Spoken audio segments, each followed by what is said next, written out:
রাজার ঘরে ছোট রানী এলো পদ্মাবতী, রানী পদ্মাবতী। রাজার আরো 6টি রানীর ছিল না সন্তান, পদ্মাবতীর কোলালোতে মিলল সমাধান। বছর যেতে জন্ম নিল 7 ছেলে 1 মেয়ে, হয় খুশির আকাশ হঠাৎ কালো মেঘে গেল ছেয়ে।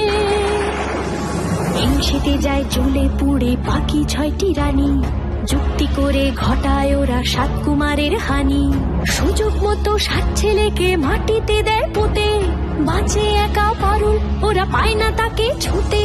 ধাইমা বাজায় সেই মেয়েকে বড় করে তোলে, 7 ভাইকে পায় যে পারুল 7টে চাপা ফুলে। এত কিছুর পরেও রাজার বিপদ যে কাটে না, সূর্য নগরে সুখের সূর্য আর ওঠে না। হিংসা বিবাদ বিচ্ছেদ আর প্রেমের কাহিনীতে পারুল বোন কি পারবে 7 ভাই চম্পাকে জাগাতে।